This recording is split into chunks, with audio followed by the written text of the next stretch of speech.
BNP নেতা বরকতুল্লাহ বুলুর কি যেন হয়েছে, তিনিও স্বাভাবিক হাল মাকামে নেই। তিনি এমন এমন কথা বলছেন যেগুলো ভিন্ন কিছু ইঙ্গিত বহন করে। যেমন তারেক রহমানের নাম নিতে অজু করা লাগবে, সে অজু তত্ত্বের জনক, এটার জন্য কিন্তু ক্ষমা চেয়েছিলেন, বক্তব্য প্রত্যাহার করেছিলেন। তো এই যে তিনি বলেন অজু করা লাগবে আবার বক্তব্য প্রত্যাহার করেন, এটা কেন? কিছু একটা হয়েছে তার, আমি আসছি সেদিকে। এবার আবার বলছেন যে ওমরের পর সৎ রাষ্ট্রনায়ক ছিলেন জিয়াউর রহমান বরকতুল্লাহ বুলু, বিশাল ইতিহাসবিদ এবং শরীয়ত বিশেষজ্ঞ। বরকতুল্লাহ বুলুকে গ্রেপ্তার করা দরকার এবং হুজুরদের উচিত এর বিরুদ্ধে মিছিল করা,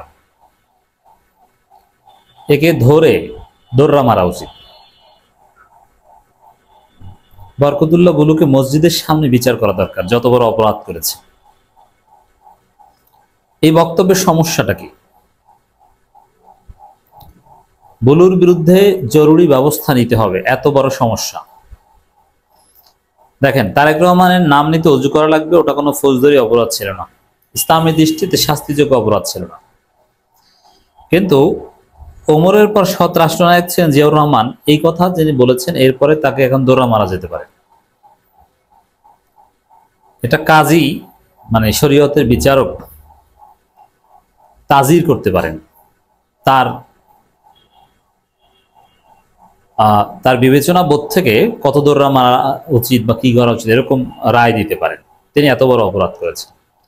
দেখেন, ও কোনো একটা কাজে অজু করা লাগবে কি লাগবে না, এটা ভুল, এটা এটা নাজায়েজ কথা, অথবা কিন্তু এটা এই জন্য তিনি শাস্তি পাবেন বিষয়টা এরকম না, এটা তিনি ভুল স্বীকার করলে হয়েছে। কিন্তু ওমরের পর সৎ রাষ্ট্রনায়ক ছিলেন জিয়াউর রহমান, এর মাধ্যমে সাহাবীদেরকে, সাহাবী শাসকদেরকে, তাবে তাবিন শাসকদেরকে অপমান করা হয়েছে, তাদেরকে ছোট করা হয়েছে, তাদের যে সম্মান ইসলাম দিয়েছে সেটাকে অস্বীকার করা হয়েছে। বাস্তবতা কি? আপনি সাহাবীদের মধ্যে যদি স্ট্রাটিফিকেশন করতে পারেন, প্রথম খলিফা ছিল আবু বকর রাদিয়াল্লাহু আনহু, তারপরে ওমর রাদিয়াল্লাহু আনহু। এখন ওমরের পরে সৎ কে ছিল? ওমরের পর সৎ ছিল ওসমান রাদিয়াল্লাহু আনহু, তারপরে আলী রাদিয়াল্লাহু আনহু, তারপর ওমর ইবনে আব্দুল আজিজ, মুয়াবিয়া রাদিয়াল্লাহু আনহু। আপনি এই যে সাহাবীর নাম বললাম, বিতর্কিত সাহাবী ছিলেন এর মধ্যে মুয়াবিয়া রাদিয়াল্লাহু আনহু। মুয়াবিয়া রাদিয়াল্লাহু বিতর্কিত থাকলেও তিনি সাহাবী, এবং সাহাবী মর্যাদার কারণে তার অনেক বিতর্কিত কাজ থাকলেও পৃথিবীর যে কোনো শাসকের চাইতে তার মর্যাদা, তার আগের যারা তারা তার চাইতে শ্রেষ্ঠ, কিন্তু তার পরের যে কারো চাইতে তিনি শ্রেষ্ঠ। অতএব ওমরের পর যেহেতু সাহাবী ছিলেন বেশ কয়েকজন শাসক, তাদেরকে বাদ দিয়ে জিয়াউর রহমানের কথা বলা, এটা সাহাবী বিদ্বেষ, সাহাবীদের শান মানকে অপমান।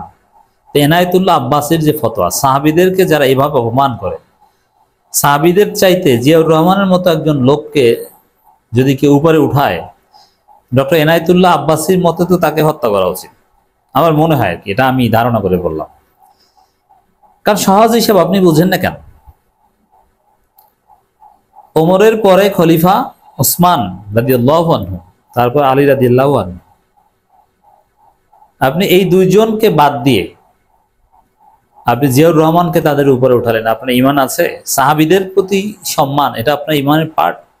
হ্যাঁ, সাহাবীদের পলিটিক্যাল অনেক বিষয় সমালোচনা করা যাবে, এটা করে, যেমন জামাতের লোকজন মুয়াবিয়া রাদিয়াল্লাহু আনহুর ক্রিটিক করে। কিন্তু জামাতের লোকজন বা শিয়ারা বা কেউ সাহাবীদের পরবর্তী কাউকে সাহাবীদের চাইতে শ্রেষ্ঠ মনে করে না। যেমন মুয়াবিয়া রাদিয়াল্লাহু আনহু শাসনকালের বা তার যে কার্যক্রম, এগুলোর বিরুদ্ধে দীর্ঘ বই লিখেছেন মওদুদী রহমাতুল্লাহ আলাইহি, খেলাফত ও মুলুকিয়ত, কিভাবে মুয়াবিয়া রাদিয়াল্লাহু আনহুর হাত ধরে ইসলামী খেলাফত ব্যবস্থা রাজতন্ত্রের রূপ নিয়েছে।